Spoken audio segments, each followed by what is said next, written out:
Hello there everybody, Sam's Trains here, welcome back to the railway and welcome to another review of a lovely Hornby Great Western tank engine.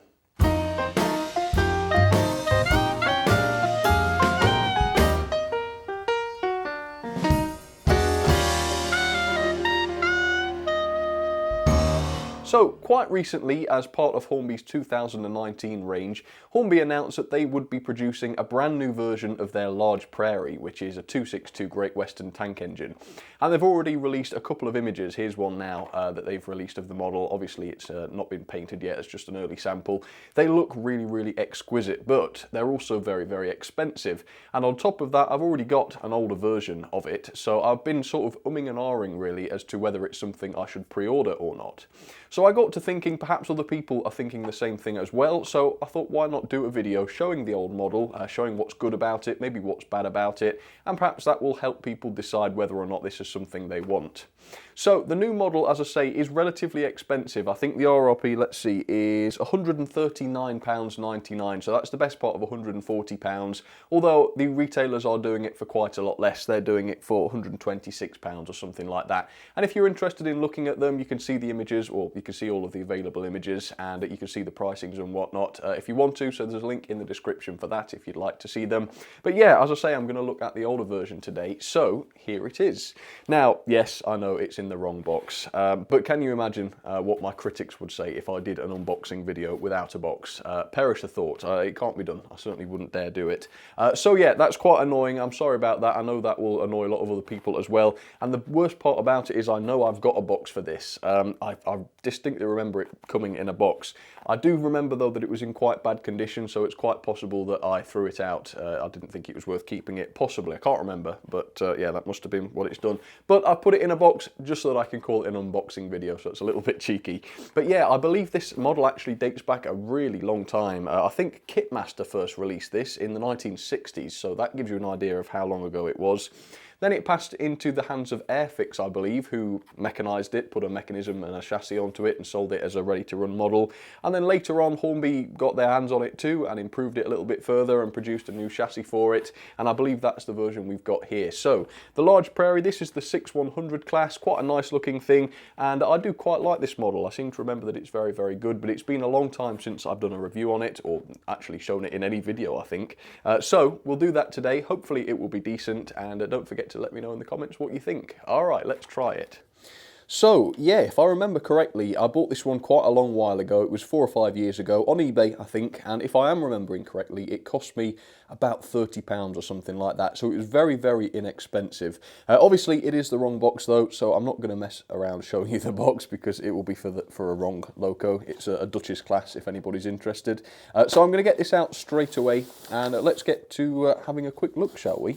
Now, the first thing when you get it out, and of course I already know this because I've owned this for a few years, the first thing you notice is just the astonishing amount of weight that this thing has. It's absolutely crazy.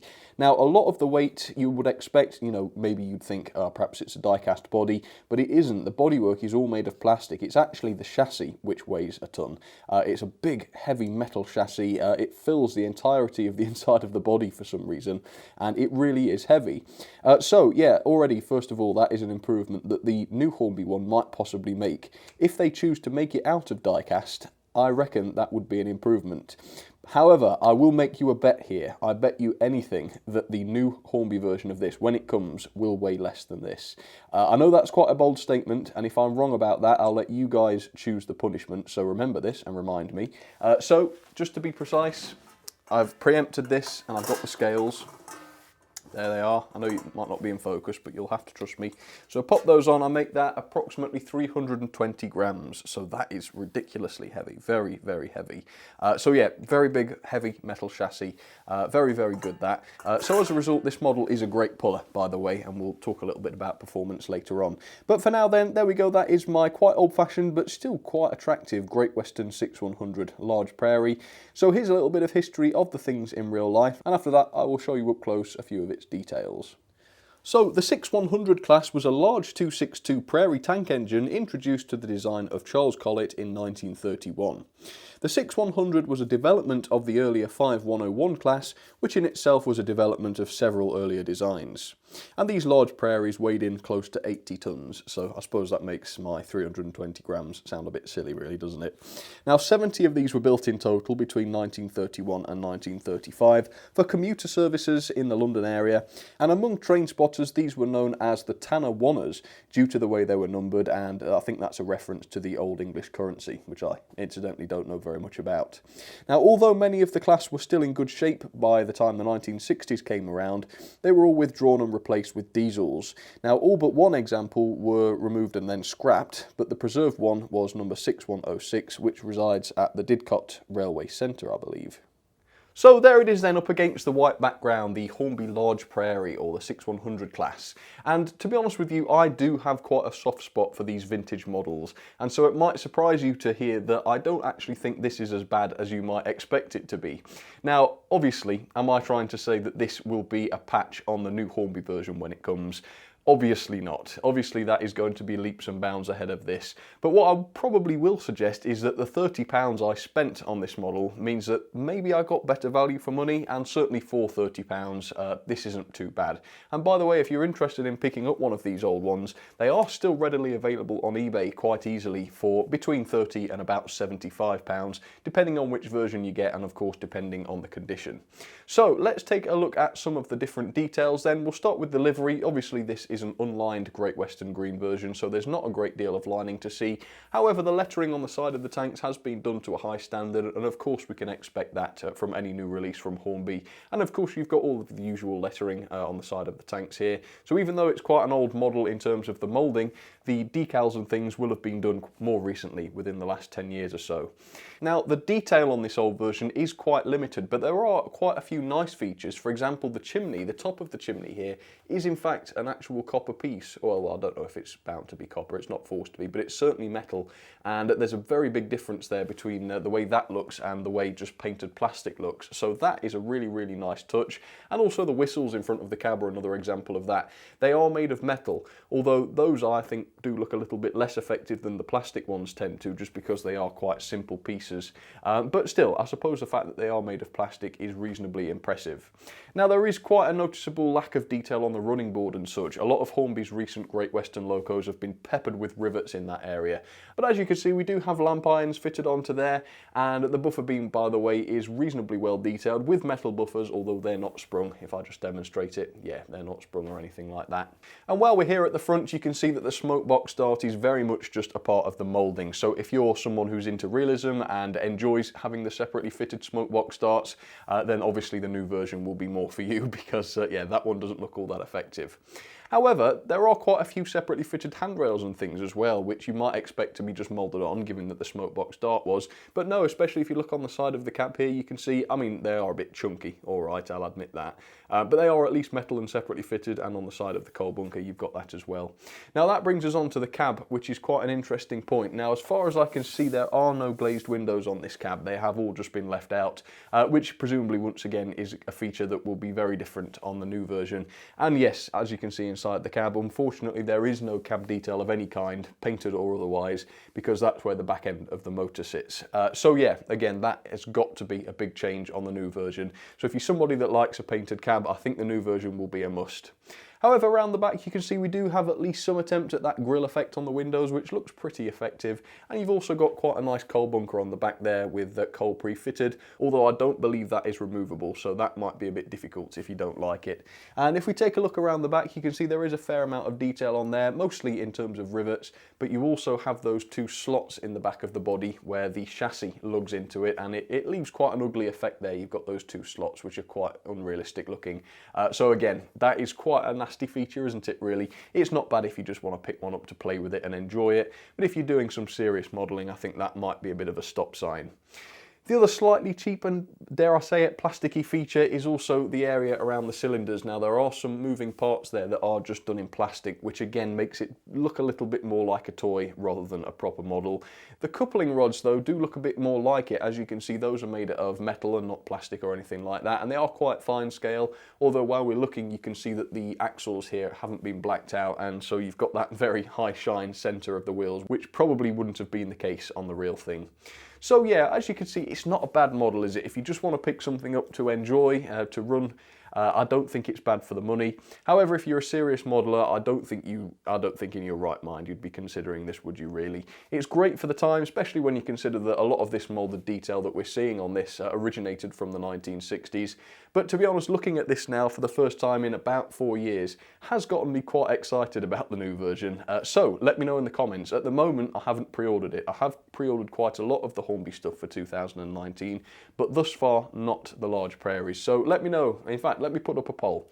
Should I order it or not? I'm not too sure. It is pretty expensive, but I do like the look of it. So yes, let me know. There's also a dapol version too, so I'll add that as an option in the poll. Maybe I should get the dapol version. That is cheaper. I think you can buy that for for £115, which sounds a bit more like it to me for a Large Prairie.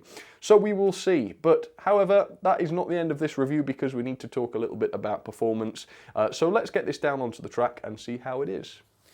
Alright, so there it is then down onto the track, my 6100 class, and despite its age, you've just got to love it, haven't you? I mean, I certainly love it because it was a bargain, but yeah, it's not bad, is it? It's certainly got the character of the Great Western Large Prairies, so you can't fault it for that. Okay, so let's talk a little bit about performance then. So I've already mentioned the weight of this thing, 320 grams. It's very, very heavy, but the problem is, due to the absolute size of that chassis, it basically fills up the entire body, so it is difficult to DCC fit these if that's something you want to do. However, it can be done. I mean, it's not as though there's zero space inside there. However, I don't believe Hornby, well, at least my version doesn't have a DCC ready socket inside it. Possibly some of them did, some of the later ones, but as far as I know, mine doesn't. And I suppose there is just about some space inside there if you wanted to fit it with a DCC decoder. Now, it does pick up from all of the driving wheels. Sadly, the non-driven axles don't have any pickups on them, and there are no proper bearings on the chassis, which means that it is a little bit of a noisy runner, but it isn't too bad.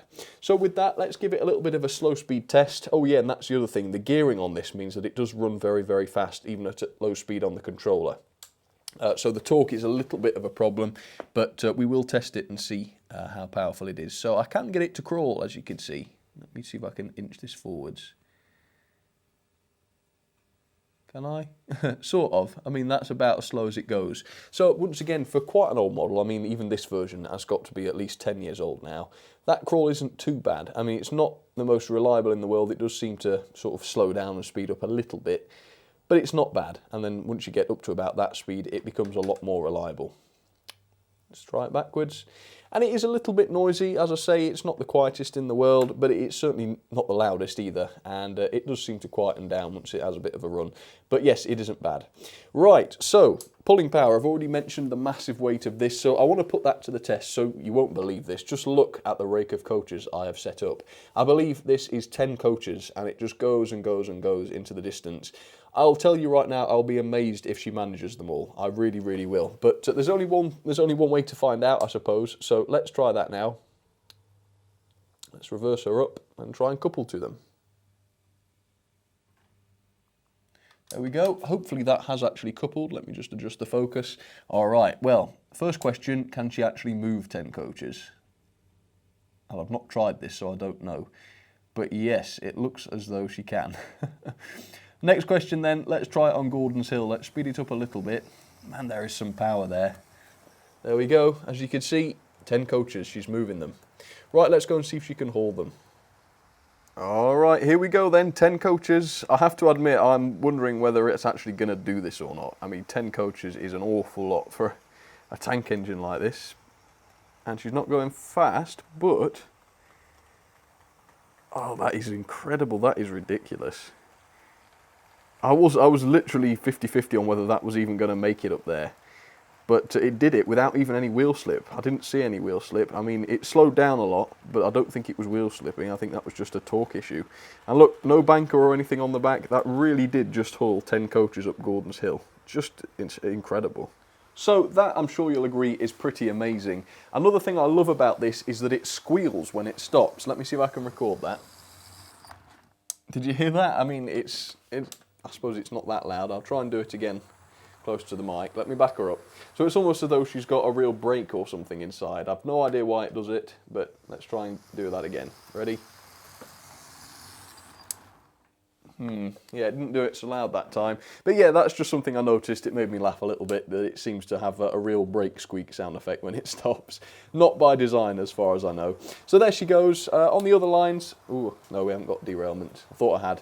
We've got a small prairie. This is the 2575 or 3575? You know, I've completely forgotten. Yeah, anyway, it's a small Backman Prairie, as you can see there, with a little bit of a mixed goods train there. I will have to look that one up to remind me what exactly the class was on that one. So carrying on with the theme of tank engines from the Great Western, we also have the 14XX with the auto train there, which is quite nice. So enjoy the running session, see which other Great Western tank engines you can spot, and there is, as always, an odd one out. So let me know which one that is in the comments. And my goodness, let's wait for these coaches to go by once again from the Large Prairie. I'm still amazed at just how much that little loco is capable of hauling. It's just something else, isn't it, altogether? So yes, there is clear room for improvement when it comes to detail on this model, and I'm sure the new version will do a lot better in terms of that. But in terms of performance, as I say, I will be very, very surprised if this brand new version from Hornby can haul as many coaches as this one does. And if I do decide to get it in the end, who knows, I might have to test that theory and find out. Now that would be a good video. I think this is the 4575, having thought about it. Is that right? It's bad, isn't it, that? Again, that's not one I run too often, which is a shame. Now look at that for a double header. I don't think you'd get that in real life, would you? But you do on my railway, that's for sure.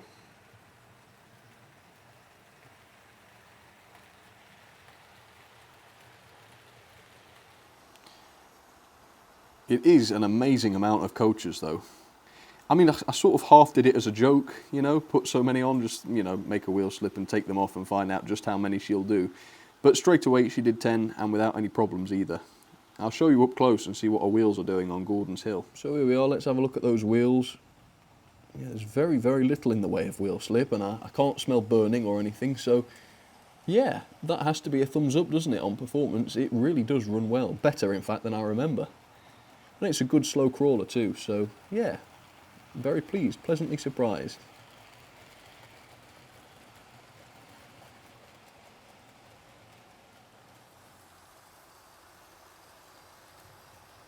They are attractive things too, aren't they? Part of me really does want to see what a new version of this would look like. With all the modern details, you know, super detailed, super nicely presented, with a really complex paint job. Would be interesting to see that, wouldn't it?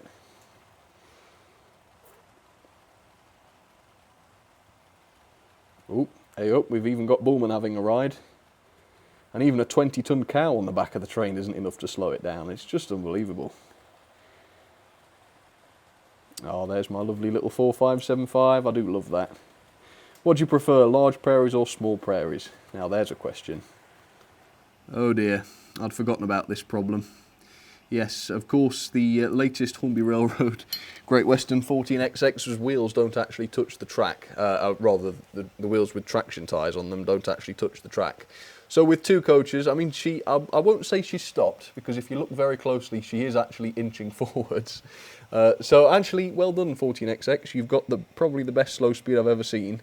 But yeah, unfortunately, you're not supposed to be going that slow, so go on, get a move on. Thank you. We've got passengers waiting. Oh, what a struggle. My goodness. There we go, that's a bit better now. It's a nice looking loco, but it just can't pull for anything, unfortunately. Can't pull for toffee. Okay, so here are some of my ratings then for the Hornby GWR 6100 class, and this is a vintage locomotive, so it's going into the vintage rankings. So detail 2 out of 5, yes. The lack of painted cab, lack of sprung buffers, basically the lack of modern detail of any kind does mean this has to be a 2-star loco. However, I don't think it's too bad, certainly not for the money. Performance though, I'm giving it a 4 out of 5. The pulling power is just immense on this thing. I suppose the only thing that really lets the performance down is the gearing. It does run quite fast at a medium speed, which means you have to run it quite low on the controller, which does mean that it's quite low on torque sometimes. But apart from that, it's a fantastic runner. Mechanism then, 3 out of 5. It is quite an inexpensive 3-pole motor inside here.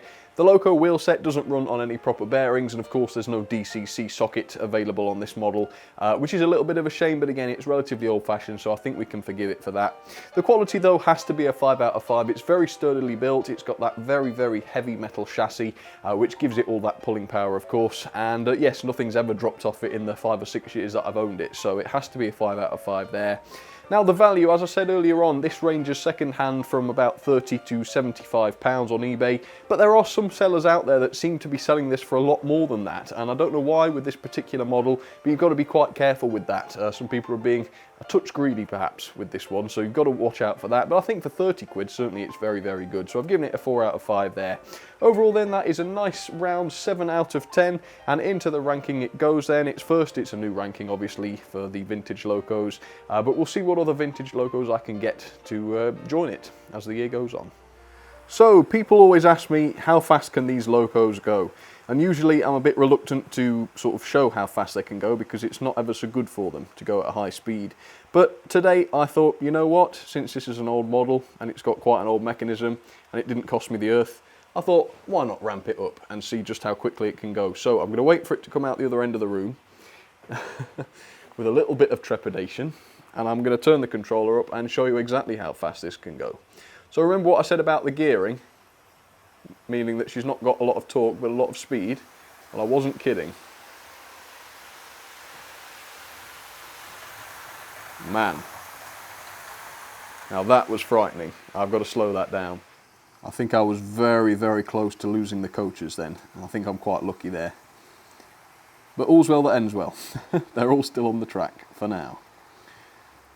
Alright then folks, well let me know in the comments whether or not you think I ought to try the new Hornby Prairie when it comes out. If so, let me know why, and if not, let me know why not. And if everybody says yes, then if I have the funds, I might just try it and see what it's like in comparison. But for now folks, that's the end of this review. I hope you enjoyed it. Please drop the video a like if you enjoyed it, and I will see you all very soon. Cheers everybody, have a good day.